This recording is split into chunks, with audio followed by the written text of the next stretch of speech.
Welcome to the Class Business Podcast. I'm Chrissy Monaghan, your host, and today we are joined by the brilliant Dr. Sam Ballington from the National College for Care and Education, also known as the NCCE. The NCCE are a specialist college offering blended learning in early years, childcare and education, and child and family wellbeing. And they do things differently. Quality, creativity, play, and the care sit at the heart of everything they do. Sam is a researcher, she's an author and a huge advocate in the child and family space, and the NCCE are a multi-award winning for their impact, including being recognised for their social impact in 2025. They are proudly sponsoring the Class Business Awards after party, so it felt like a great chance to have this conversation. Today, we're going to be talking about Sam's journey, the work that she's currently doing, and why the high quality learning and real world application matters so much in this space. Sam, I'm really pleased to have you here today. Welcome to the podcast. For anyone who's listening who doesn't know you personally yet, can you tell us a bit about you and the work that you do day to day, and what does it look like in practice? Like, what does a day look like for you? Absolutely, no problem at all. Anyway, lovely to be here, Chrissy. Thank you so much for this opportunity to share what we do here at NCCE, the National College for Care and Education. Now, we actually work with mostly at the moment, and that's a little tidbit for a surprise later on, with adult learners, so adult customers as our base. But what we do at NCCE is very much try to support our learners who are heading into the space that they then go on to work with children and families. So we are sort of at the top end of the spectrum in terms of supporting our adult learners who then want to go and work either in the school environment or in sort of their own private sort of sector environments as well. So we do sort of support teaching assistants, so anybody in education, but all the way through to early years educators, as well as supporting people set up sensory classes, baby massage classes, and alongside that, we also have our child and family coaching and wellbeing sector within our provision too, because that's a large element that we've been pushing the past couple of years. We have a foundation built on 3 core pillars, which are play, equity, and co-regulation. And this is why we work so hard to support the adults who really want to work with children, whether that is in class-based situations, environments, or directly in the sector, to understand those values so that when they go into work, they are taking those values with them as well. So is it all online, or is it in person, the delivery? It's quite a mixture actually. So a lot we want to ensure that all of our learners have access to the best quality learning. As somebody who's worked in further education for, I won't tell you how many years because it'll give my age away, and also worked for awarding organisations, I've been able to see the quality of provision of online, distance and blended learning to adult learners. And to put it quite bluntly, the offering out there is not the best. And it's also generally offered by not across the board, this is a generalisation, by people who offer lots and lots of other subjects as well. So it's not specialist. And that means the learners who should be at the heart of what is happening are not getting the best outcomes, not getting the quality. So I wanted to flip that on its head, because I've been able to see what damage that in turn then does to the sectors that we are working with, i.e. the early years sectors and the education sectors and the play-based learning sectors. You know, any poor training is passed on to the very people who are accessing that training, the children and the families. They're the end users at the end of the day.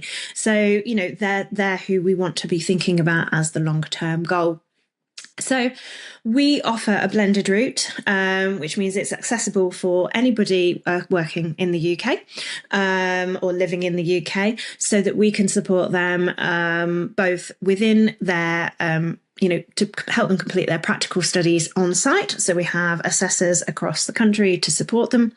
But also they have what's called a personal learning journey. Everything is personalised here. There's none of this. You have to complete within a set deadline. Otherwise, we're going to charge you loads of fees. Very, very personalised approach to learning.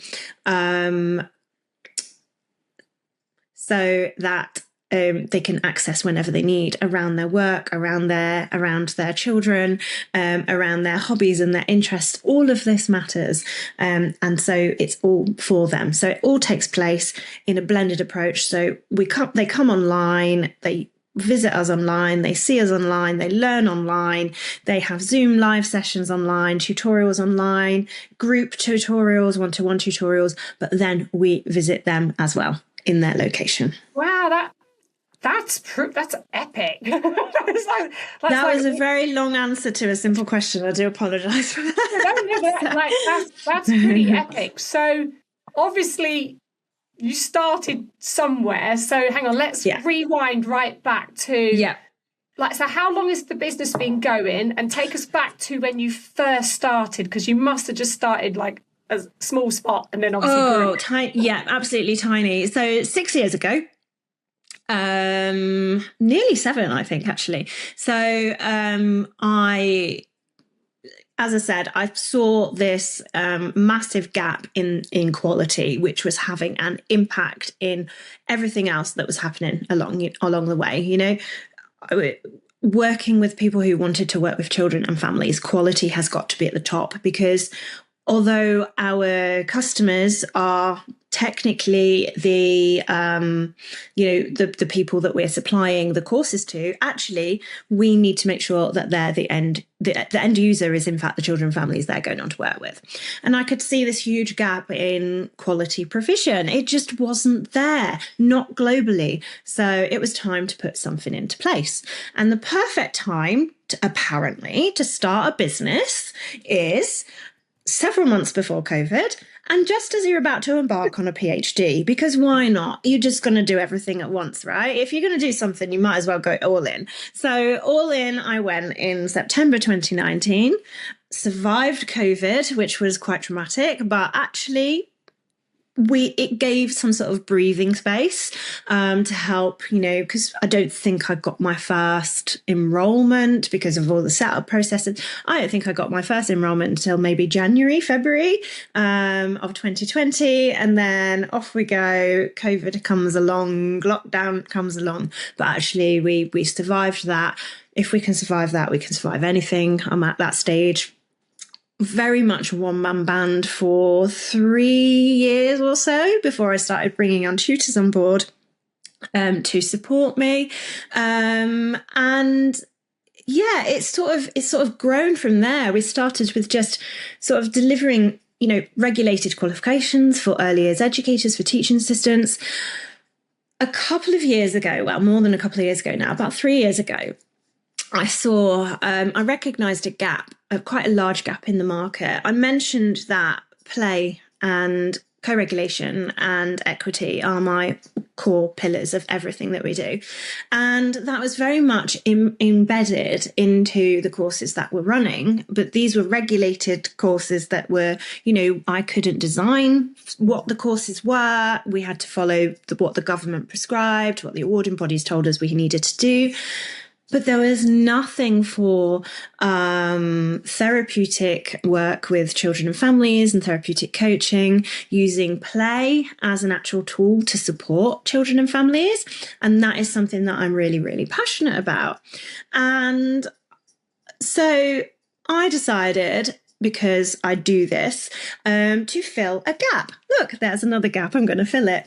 And so we began with therapeutic play, neurodivergence, coaching for families, all of these things that are really, really needed by families at the moment, and also by professionals as well. I would say that 50% of our market are teachers as well, teaching assistants, and people who work in social care, people who work with children. And the reason that this came about is actually very personal, Chrissy. It's because I actually suffered adverse childhood experiences as a child. I did not have the greatest upbringing at all. I suffered a lot. And if I think these services were available to me when I was younger, I would have, perhaps had something to access to help me through childhood. In fact, what it ended up being was, which is quite ironic because of what I'm about to talk about later, is that school was my safe place. However, school has changed a lot, or hasn't changed a lot, should change a lot over the past, 30 years. So school was my safe place. Education became quite important.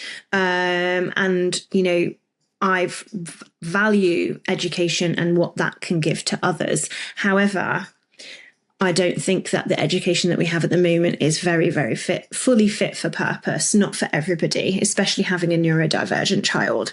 So in comes this new suite of programs and courses, which have been going amazingly successfully. They're so on demand. I don't understand why they've not been done before, but they're also extremely high quality, rather than, one of these little quick quiz things that you can pick up off the internet, off of Facebook for £27. These are full-on portfolio-based, fully practical assessed programs, so that our users who have their lived experiences like I did are able to harness those in a way that is positive, possibly meaningful, to then go on and help others as well.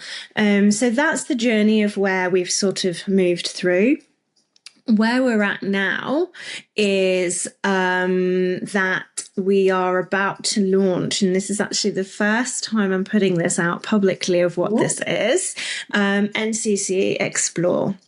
Now, you may have seen that I've been supporting the Play is Learning campaign to move play-based learning through to Key Stage 1 and hopefully beyond as well. And this is something that's quite passionate. I'm quite passionate about. I am a former teacher, and like many teachers, we go in with this idea that we're going to change the world, and it doesn't quite work like that because we have all of these governmental everything to abide by. So the curriculum as it stands doesn't work for every child. And that is why these classes that we have now that are available. So my children, for example, they're on not just swimming, we do all sorts. One of my daughters does karate, but I've also put them into 3D games design as well, because I think that's going to prepare them for the modern world. It suits their interests, and it's all play. It's playing, and they're learning so much. And so my own children, and the way we are at the minute with the curriculum has inspired me to launch NCCE Explore. And NCCE Explore is for children. And NCCE Explore is about turning children into superheroes, or to trainee vets if they like, so animal carers, or to get ready, YouTubers, because that's what they all want to be these days, isn't it? And what they're doing behind the scenes without knowing about it is because they're doing so in a playful way, is they are gaining core maths, science, English skills, but also skills to support any future business and entrepreneurship if they wish to, but also, and this is really, really, really important, wellbeing skills as well, and understanding themselves and understanding others. And that's all packaged neatly and disguised by gamified quests that they are going to go down through their little journey on the online application that will be launching in September. So that's NCCE Explore, which we are delighted to announce today, and hope that in September it'll be welcomed out there in the world as well. Sure, it will be. I mean, there's a few things that have come up from what you were saying. First of all, obviously, yeah, what happened in your childhood, and I'm the same. We've all gone through, I've went through things as well. I think that whole pain, like the pain that you've suffered, was what you were there for, to solve the problem for the future. Yeah. So it's amazing that you've taken that and obviously turned it all into a positive to help families in the future. And the other thing I wanted to say was, obviously COVID had a massive impact on children and families' lives. From all the work that you're doing right now, and obviously all the people you work with and you teach and you support, what is the impact it's had? Like, what's tangible? What are we seeing now with children? Okay, I'm going to give you I'm going to give you a during COVID and where we are now because of the ages of my children. So because my children were in Foundation 1 and Foundation 2 when COVID struck. So they both just started school reception and the school's nursery class at the same time. And we didn't really see how much it was impacting them emotionally. And that's where I'm going to focus on to start with, the emotion, until we were out one day in the park, going for a walk around the pond, and our children were running ahead. Because it was a beautiful summer, if you remember. They were playing with the butterflies and chasing after them. And me and my husband were, because he's a teacher, and we were just all key working away but going out when we could. And, holding hands, walking down the path. And the kids came running back to us in this kind of panic, saying, there's people coming. You need to move out the way. And that, to us, so they were 4 and 5, so they were 4 and 5 years old, and that is what they had learnt during this period of time, is that they couldn't be near other people. Now they don't remember that now, but I do, because that really struck a chord, because we were like, hang on, they get to spend all this time at home with us. Yes, mummy and daddy are working really like all of the time, and we've got to shove school stuff in front of their faces, but they're at home all the time, and we were not really seeing that impact. But emotionally, you could see that they were being affected. So there's that element first. But I'm going to give another example now. And that is, I work as a governor at school, mainly because I want to ensure that I can keep an eye on what's going on in there. I'm very nosy. So I'm a parent governor at their school, and you get a sort of overview of send cases, if you like, in the school.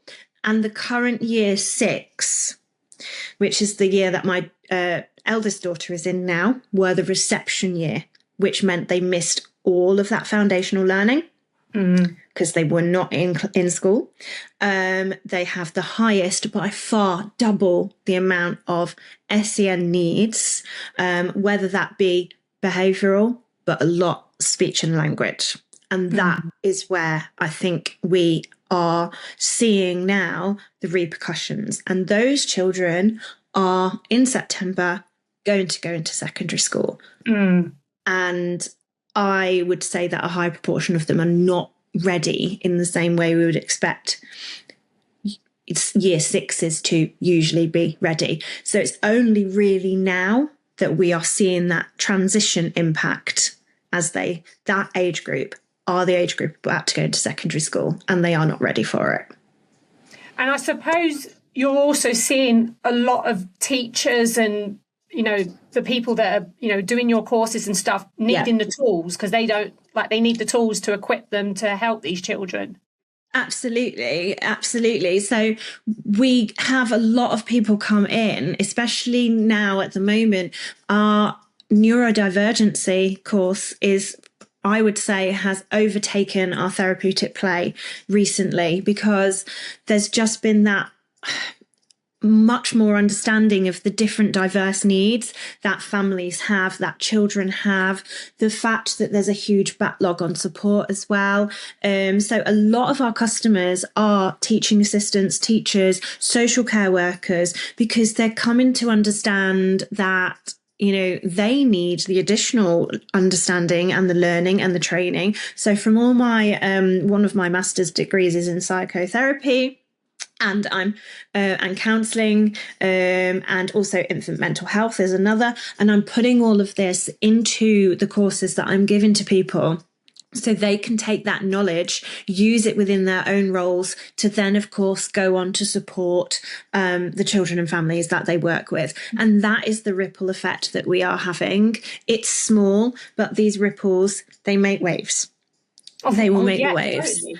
Yeah. And are there courses for parents as well that can access? Yeah, absolutely. We actually have quite a lot of parents who come to us to take a program because they're going through a journey like that themselves. And I think it's really, really sad. Again, it's the neurodivergence family coaching course that really is taking people, by storm at the moment, that they really want to do, because they're going on these really long journeys that can last years, right? And that journey is traumatic in itself. I've been on it with my eldest. I'm on it. I'm in EdSAG in a couple of weeks, right? But our customers are coming in, and their parents are coming to us, and they want to take our course, not necessarily because they want to be a coach at first, but because they're going through that traumatic journey. They don't know how to help their children, with the science behind it. They don't just need the science, though. It is about that co-regulation. I say that to everybody. It's about the co-regulation, but I'll come back to that. But they want these tools to be able to help their children, because at the end of that 4 to 6 year process, that traumatic process, they get given a leaflet and say, here's your diagnosis, here's some information, off you go. So they get a leaflet. They've got no services because the services are limited. They've got no help at school because there's only so much school can do. And so they come to us because they need the tools themselves. But what we are finding is, because we're also equipping with the business skills, should they want them, it's all integrated into the courses. They then use those lived experiences, because that is what it's all about. It's using those lived experiences to go and help others. And that is what we have. So yes, we have lots of parents come to us to take our programs for those very reasons. I can absolutely imagine. I mean, we used to live in England. My daughter went to primary school. One of the reasons we moved to Scotland was because it meant she went back a year, because they start school at 5 in Scotland, and she got a whole another year basically learning through play. It's one of the big things they do here in Scotland. They're good in that way. And now she's just gone to high school, and she has dyslexia, which has been diagnosed. And one of the things I've been working on with her as a parent, and my husband, is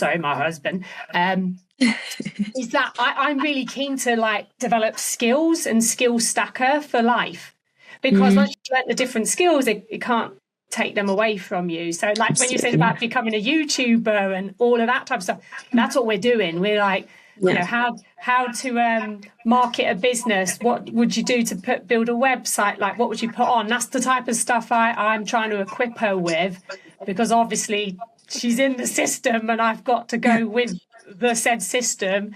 But I'm also of the mind I'm trying to equip her for life through different means of skill stacking. And that's why I'm loving the Explore programs. I think it's so needed.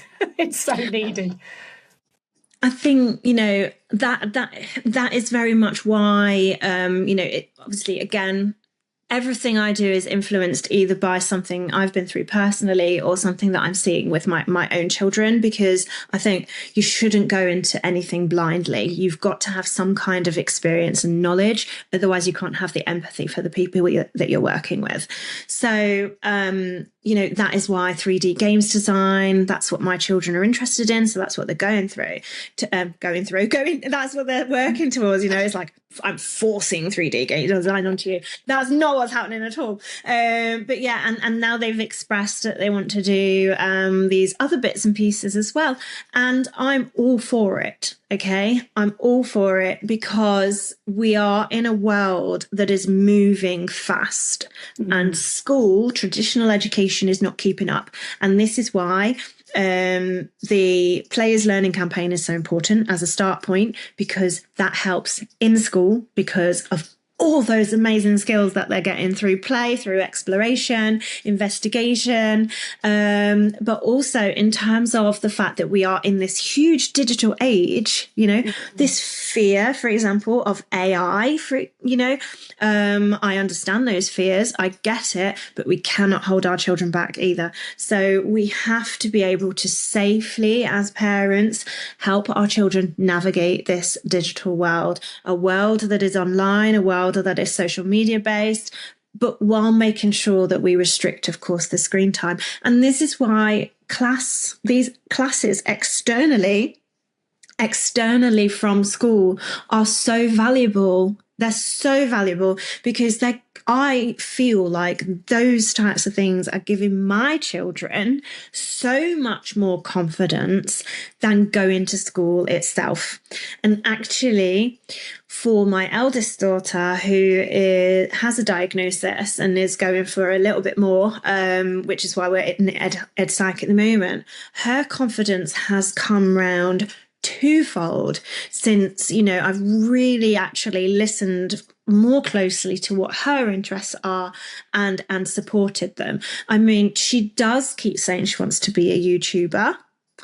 I'm not laughing in her face and saying, well, why? You're not going to be Mr. Beast or whatever. But no. I'm not doing that. Instead, I'm trying to sit with her and say, well, how can we do it then? I mean, if she says, I need a gaming chair now, then I will say, absolutely not. But if she says she wants to learn how to do it, I will say, well, let's explore and see how we can do it then. It doesn't even need to cost the earth to do these things. It's about finding something that aligns with us. Our values as adults, our parental values still have to, they're still going to be there. And that's why there are so many different classes as well, is because there's so much for everybody to access. But yeah, I'm sort of going way off piste here, but it's just, I think that learning, those values are just so core to everything, and that's why I'm that's why I'm wanting to be here with these awards, because they're just fantastic. No, and I think it's very relevant because I know obviously my audience are predominantly children's activity providers who work with thousands of families every single day, and they're seeing all of these things that you're talking about, and they're seeing it through their own children, that when they've got school age children. And I think it's just relevant for the whole conversation right now is like, how do we equip our children for the future? I'm also of the mind, like, AI is not going away. They do need to know how to use it. Like, what are they going to do in schools to help them use it? Well, maybe nothing. Maybe it's our responsibility. I don't know what's going to come in the future for that part. But I know from a parent point of view, I do my best to equip my children on what their interests are and obviously what we feel like they're going to need for the future. So I think, no, it's all really relevant. And what you've built and created is absolutely amazing.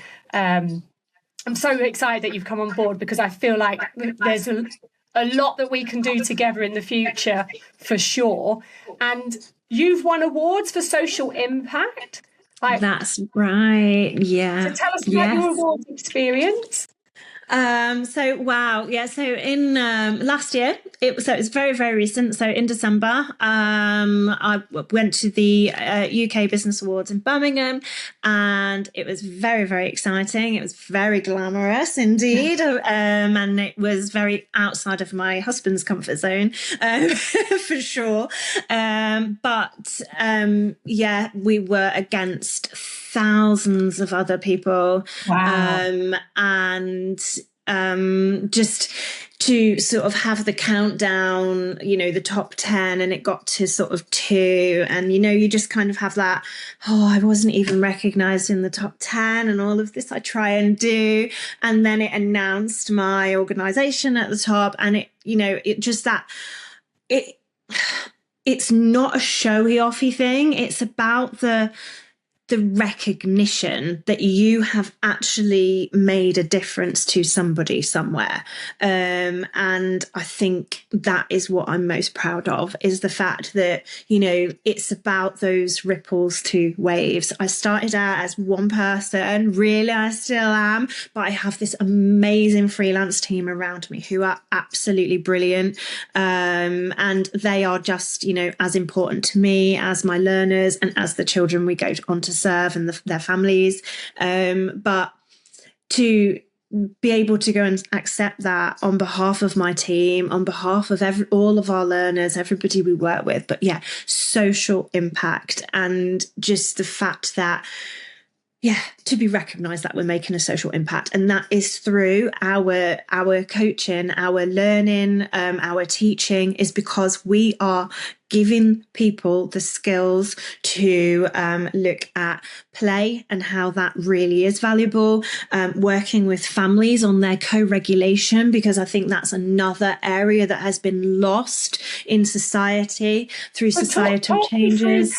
Talk us through co-regulation for people that don't know. Okay, absolutely, sure. So co-regulation is about being together, working together to form an emotional bond so that we can support then to be able to calm down ourselves once we've mastered co-regulation. Okay. In a parent-child relationship, what that looks like is we have a child, and I don't like this term, but having a temper tantrum, okay? And having a temper tantrum is, and we've all heard this expression, behavior is a form of communication. Okay. And it is true. It is factual. What we miss out on, though, is that actually we as adults also have those moments of temper tantrum, or at least I know I have.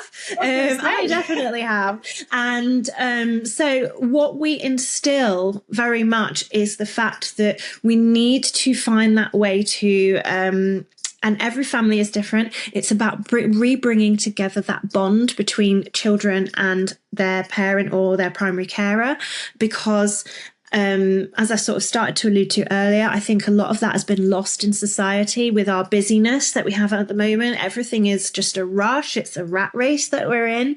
And so when the children are acting out, if you like, they're trying to get our attention. So co-regulation is about finding strategies to support the child, to let them know that they're there, that you're there for them, that it's okay. And afterwards, so not addressing the behavior at that point, just letting them know that you're there, that you're a safe place to be, and then talking and reflecting on why they felt like that afterwards. And that will be different for every child because of their individual needs, perhaps, or their age and all of this kind of thing. But we do a lot of work around that. However, we also do a lot of work around self-regulating as an adult as well, because that is also something that is missed out when we talk about co-regulation across the board. Anyone who's heard of it before, it's always straight into helping the child. But hang on a minute. What about ourselves? We can't help a child co-regulate to then be able to self-regulate later down the line if we don't have the opportunity to self-regulate ourselves. So if that means going and stepping away into the bathroom and locking the door for 10 minutes, it's okay. But we are so wound up in this busy society, we forget about ourselves. And that then impacts or can impact the relationship, that co-regulated relationship between the child and their trusted adults. And that is what we do a lot of work on as well. I think it's just vital, isn't it? I mean, as business owners, and you've been in the game a long time and I've been in the game a long time, and you can sense when your nervous system is like getting shot to pieces, and just a lot of the clients I work with, obviously a lot of them are busy parents juggling a business, and they're trying to do both and meet those demands. And so learning those skills is so important as well.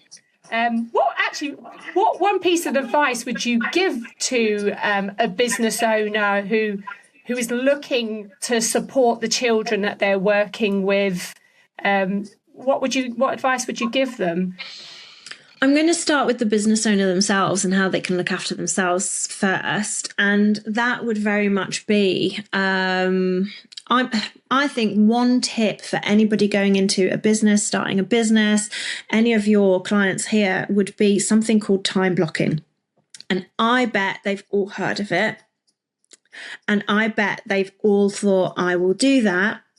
And I bet they've all failed to follow it through, because the minute you have your emails open on your phone, I'll just check that one quickly, I'm not supposed to be working right now, and you get sucked back in. I'm guilty of it. I will block an afternoon out. I'll end up working on it, because there's always something to do. But that is the key. There is always something to do. So blocking a bit of time out for yourself to look after your well-being is not, it's not something that should be taken lightly. You need to do it, because there is always something to do. That always something to do can wait for you until tomorrow. And it really, really can. Unless it's, time to put your self-assessment tax return in, and it's like the 30th of January or something like that. I wouldn't recommend blocking the time out then. But, it's such a simple thing that we all forget, is to look after ourselves. And a tip that I've done for myself for that, and this is something I'm actually doing with my children and realised how awfully not creative I am, is I've downloaded this app with them called Simply Draw. Now, if anyone's heard of that, it's just an app on your iPad or your phone or whatever, and it teaches you how to draw step by step. And we have these little competitions between ourselves.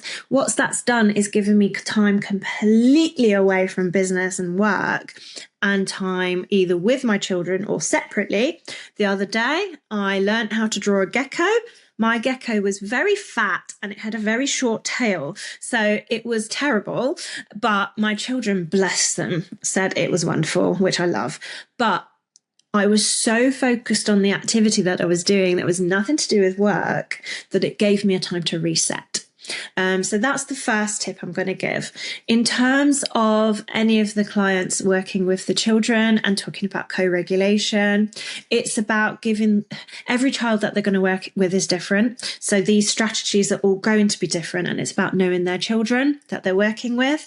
But if you have a child who has a meltdown in the middle of the class and parent isn't there, I would recommend that there's always a space, not a segregation. We don't want segregation. We don't want a different room. We don't want to be shut away, but a space where calming can happen. It's a space where if we're having a meltdown, whether that's a quiet meltdown or a really loud meltdown, let's take them to the corner, sit with them. If you've got 2 members of staff in your class, have somebody who can sit with them and just let them know that they're there, that we understand that a big feeling is happening right now, and that's what we want to do. It can feel quite disruptive for the rest of the class and what is going on. So it's taking them as far away as possible, as long as there's no danger, of course. If there's danger, we take them away, but we don't want to completely segregate them either. We don't want them to feel like what's happening is naughty. We don't like that.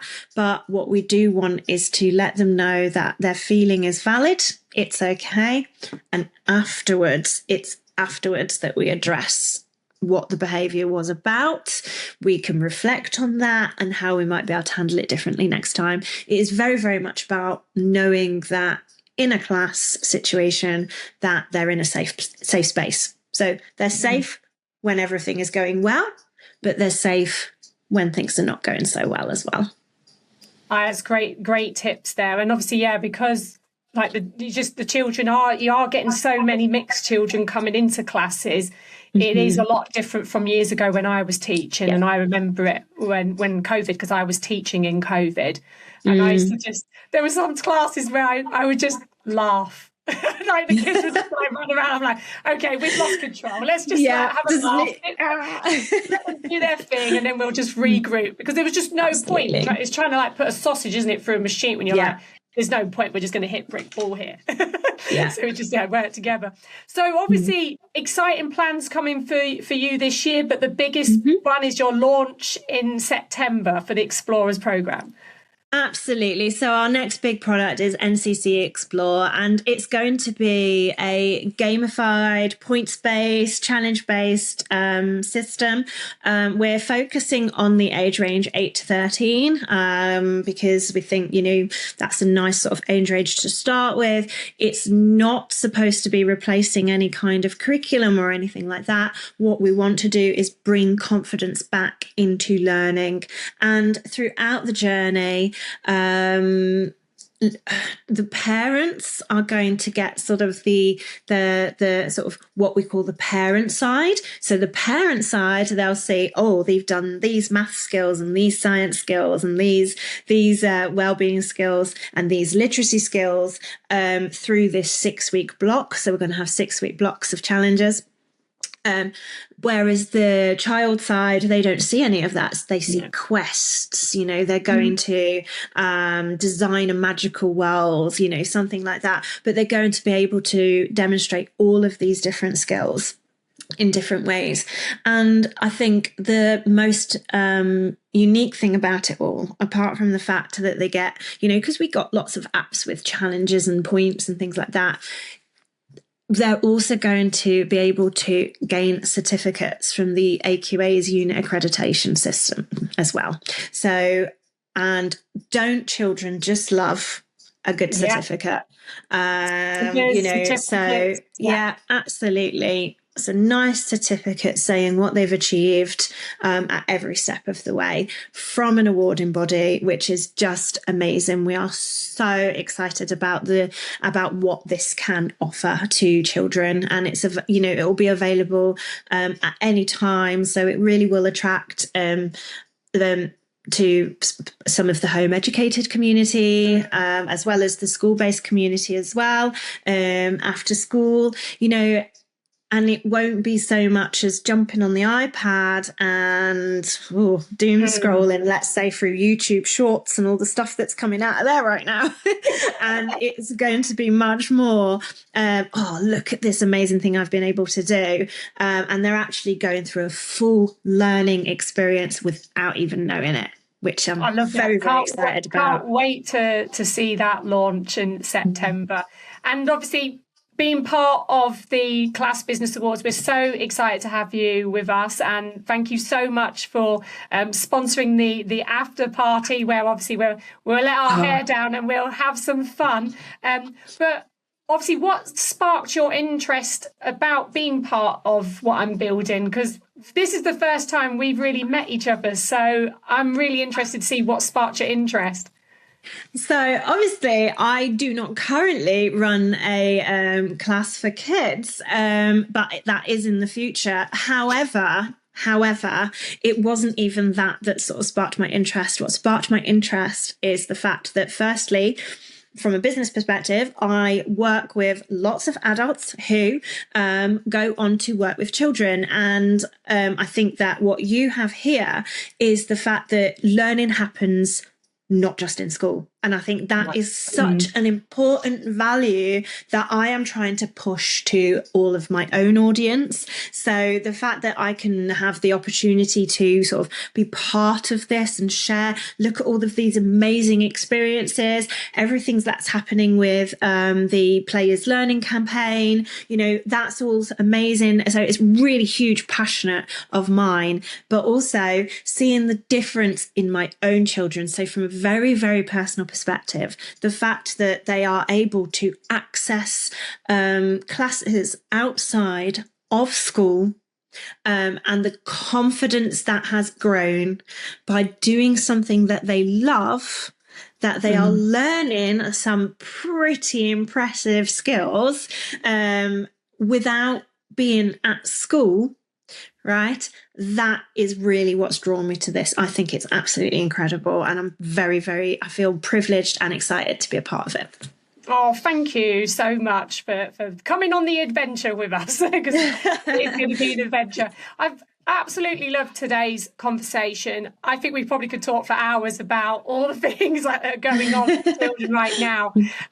We will definitely have another conversation, I think, later this year, because I know my audience will love to connect with you.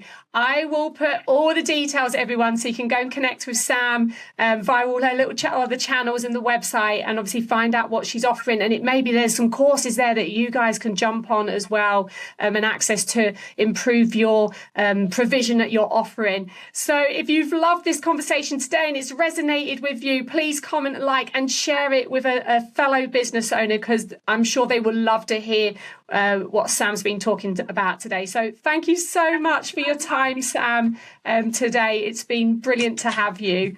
Thank you.